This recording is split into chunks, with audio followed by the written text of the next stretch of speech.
And I just wanted to come on tonight and talk to you just a little bit before we close out the week. So I was out here most of the week trying to see if I could get those 755 subscribers. Didn't quite make it, but we did pick up some more. So we will continue to work on that. But today I just want to come on and hope everybody's had a wonderful Easter Resurrection Sunday. Yeah, so again, my name is Phil Dixon, and I'm a baseball historian with 40 on my 46th year. So I've got 45 years in the books and working on my 46 years of baseball historian.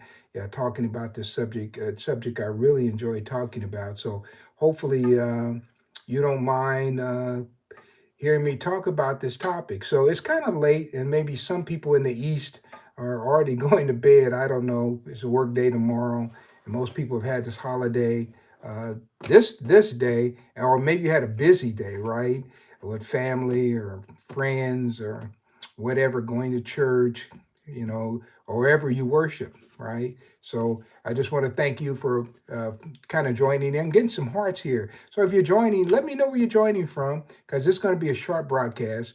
And I would tell you, yeah, we didn't quite make the 755 subscribers, but I think I'm up to just needing about 6 or 7 more. Then we'll hit that number. So I'm pretty sure we'll hit it next week. So I do want to just uh, relate a few things, and hopefully, I don't know if you guys are joining me from the East or the West or the Midwest, right? So you could be in the Central Time Zone. That's where I am. So here in Kansas City, it's just 9:15, 10:15 in the East. And then we've got a 2 hour difference there if you're on the West Coast, 1 hour if you're in the Mountain Time. So you know the drill. So somebody said, I see 746. Now, I'm not sure what that means. I see 746. Not sure what that means. But anyway, we're going to keep on going because sometimes I don't know what these things mean. All right.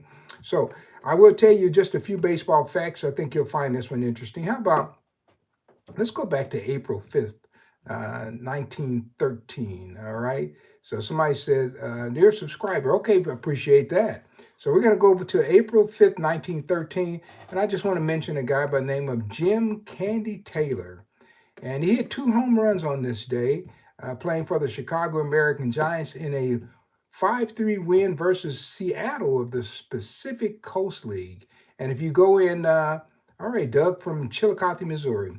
So if you go in and check, I think it was yesterday, I put up a live and I was talking about the Pacific Coast League is relative to playing African American teams, primarily the Chicago American Giants, who were out there in 1913, 1914.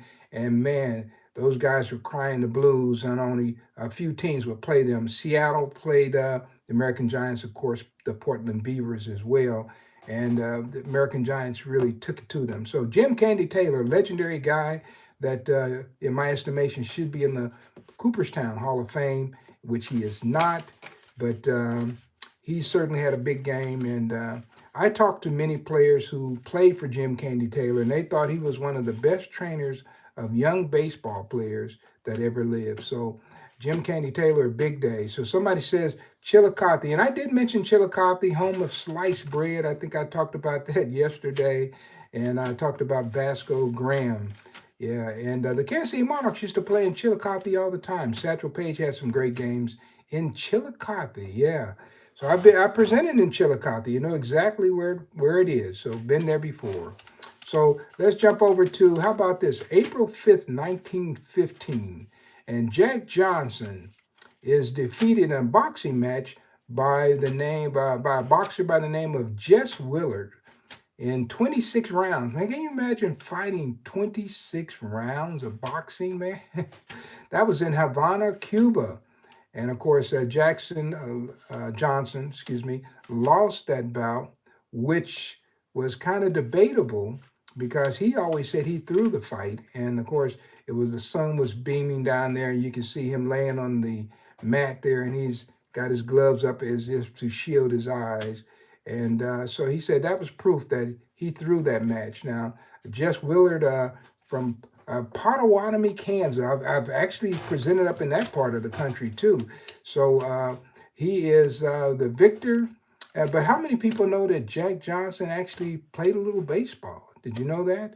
Um, so let me take you back to 1907. How about this? Johnson umpired a game between the Cuban Giants and the Philadelphia Giants. I don't know if you knew that. So he did a little umpiring, and he was a guy you can bring in, and that's going to attract lots of people because at that particular time he was making a name for himself in the world of boxing, but he could handle himself on the baseball field. As a matter of fact, in 1905, he was playing for a team called the Goodall Giants, and they picked him up, and he played against the Philadelphia Giants in the actual game. So, yeah, so he actually has some baseball history as well as boxing history, but most people will never hear about the boxing history.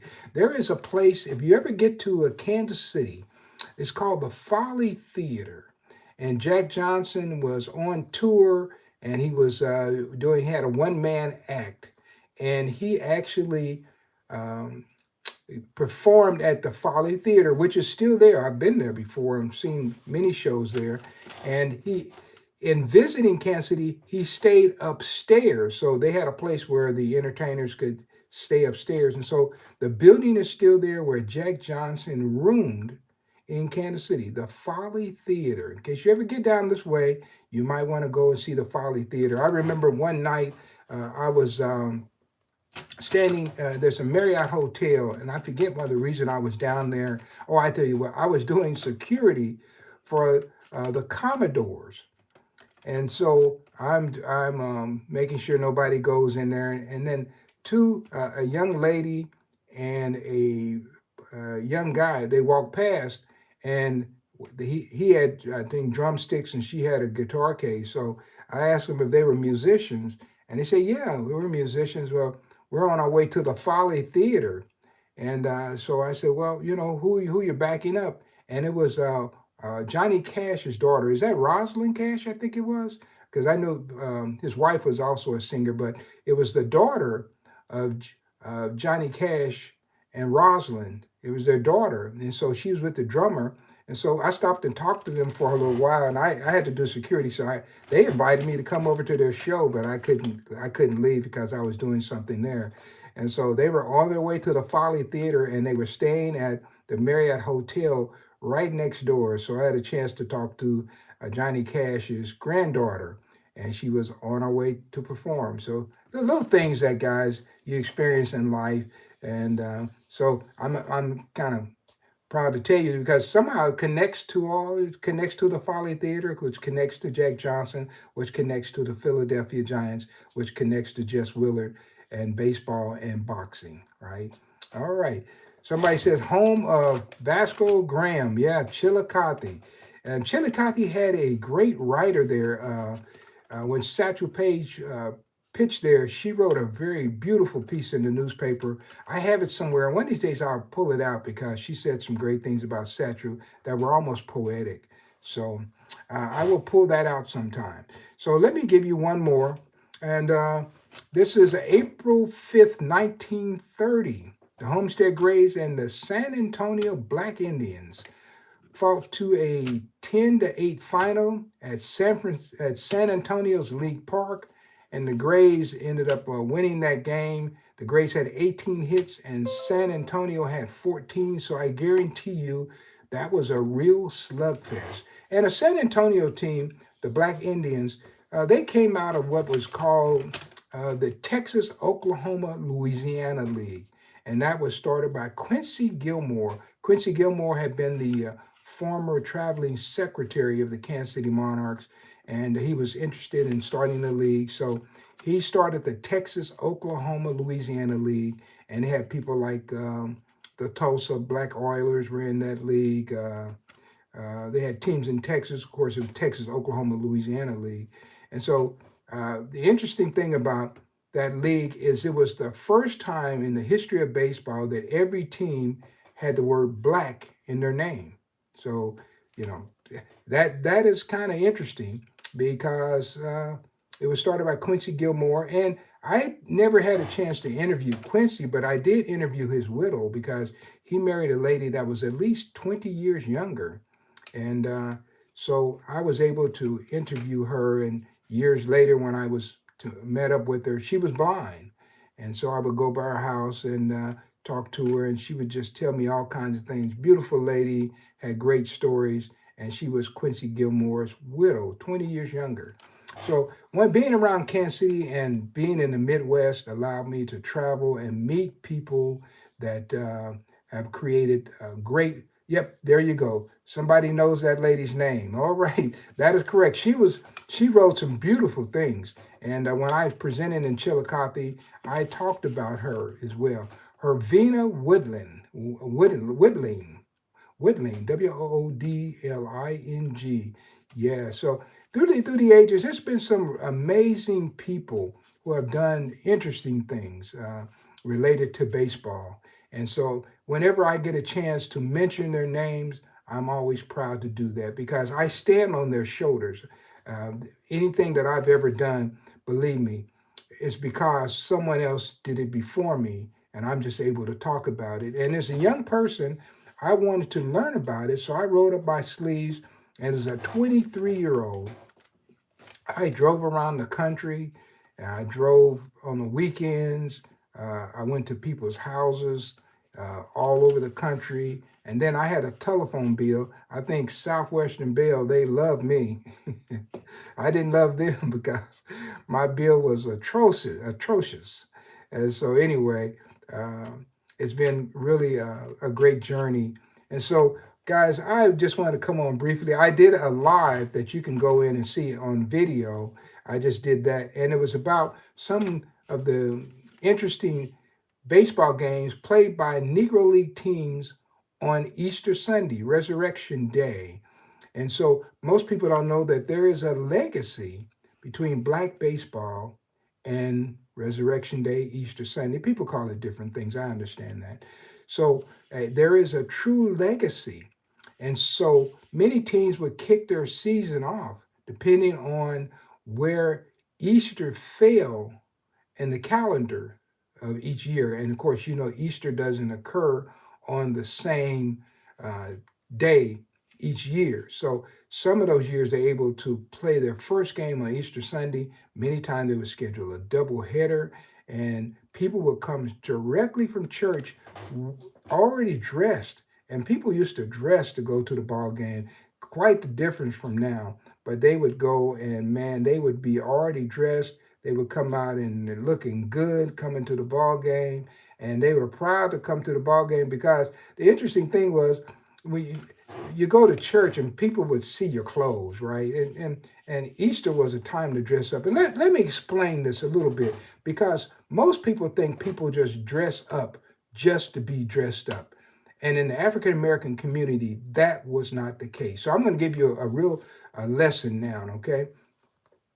And I learned this from pretty much from my own family. My father worked as a painter and a paper hanger. And so what he would do is all week long, he would come home. And now you got to keep in mind, when I was born, my father was 49 years old. My mother was 44. So they lived in a generation far, far removed from what I was living when I came along, right? I used to hear the stories, right? But that's the kind of job he did. And a lot of African American men and women were working labor positions, right? They weren't professional positions. So they typically didn't have a reason to dress up. So my father was in bib overalls, the white coveralls, bib overalls that he used in painting. That's what he wore a lot. And so when the weekend came and they were able to dress to go to church, right? Or if you're young, you're dressed to go out, right? That was the opportunity to get rid of that uniform, so to speak, and to put on some clothes that made you somebody, and suits and gowns and hats for ladies made you somebody. So that is the reason why dressing up on Easter became so important because you typically didn't have a job where you dressed up at all, right? My mother, there was a family that used to own Home State Bank, And my mother used to cook for them, and my grandmother did too, right? They weren't dressed up when they went to cook for them, right? But when Sunday came, it was a whole different story, guys. So people just didn't dress up just for the hell of dressing up, right? It was a purpose in it, and it's because on Sunday you could be who you wanted to be, who you dreamed of being, and that is the reason why they dressed up. And so now you're dressed, and church is over. People have seen your clothes. So what do? So the baseball game, you go into the park, and now you're dressed up, and now a whole new group of people are looking at you with your fine clothing on. That's a history, and that's a legacy. And most people don't understand Black culture. And that's the reason why you want to listen to the broadcast like this, because I can really key you in on some important things that you typically will not think about in the ordinary run of the day or run of the mill conversation. So this is Phil Dixon. And guys, if you want to learn more, I write about a lot of these things in my books. This is my most recent book, and it's a Best of Illinois award winner. And it's called the Phil S. Dixon American Baseball Chronicles, The Great Teams, Volume 2. And there's a Volume 1 and a Volume 3. And then also, guys, that we have this book here too, if you don't have this one, which is John Buckle Neal, the rookie, his words, his voice, and it also was an award winner from the Jackson County Historical Society. They picked this as their best book of the year, and it's a lot of information in there related to some of the things I'm talking about: Easter Day games, people dressing up, people traveling, and these are the things I write about. So you can listen to me talk here, but you can also listen to, or how can I say, you can read some of the things I've written.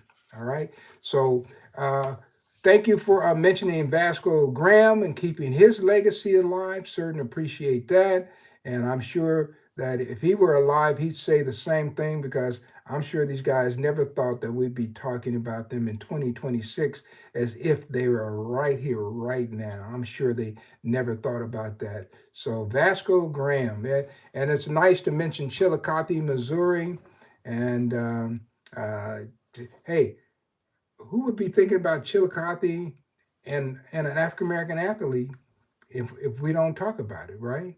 So anyway, guys, I'm hoping that I will get the 755 subscribers. I'm inching up on it. That's my Hank Aaron number. That is the next number I'm going for, and we're just rolling along. So it's been probably about maybe 8 to 9 months since I started this broadcast, and we pick up new people every day because people don't know that I exist. But if you want to, go ahead and look at that video that connects Black baseball to Easter Sunday, and then I will see you again tomorrow, and we will talk about some interesting things I'm looking for tomorrow. I'm looking at tomorrow right now. I'll be talking about the Page Fist Giants. I'll be talking about Saul White again. How about Pete Hill? We're going to mention Jim Candy Taylor again. Ruth Foster will be talked about tomorrow. And Frank Duncan, the Frank Duncan from not Kansas City, but the one from Macon, Georgia. I'll be mentioning him. And how about that? We'll be talking about Roberto Clemente. So all of those are up for my talk tomorrow. And who knows what else I'll be talking about, because I gave you a This Day in Black baseball history was something that happens, and then I begin to talk all around it. All right. And I don't sometimes, I come on here, sometimes I don't know where I'm gonna go, right? I really just try to come in here and just start talking and then see what my mind takes me. And it's amazing because I have an incredible memory, first of all. So I'm liable to throw any name in here. And sometimes when I get off, I'm saying, oh man, I could have mentioned that too. So I don't know what's going to come to mind. And so that's the reason why I encourage you to keep coming back and joining this broadcast. So thank you guys. Hopefully you had a wonderful day. And hopefully we'll see each other again real soon. And for another edition of This Day in Black Baseball History. So thank you. You have a nice day. Bye.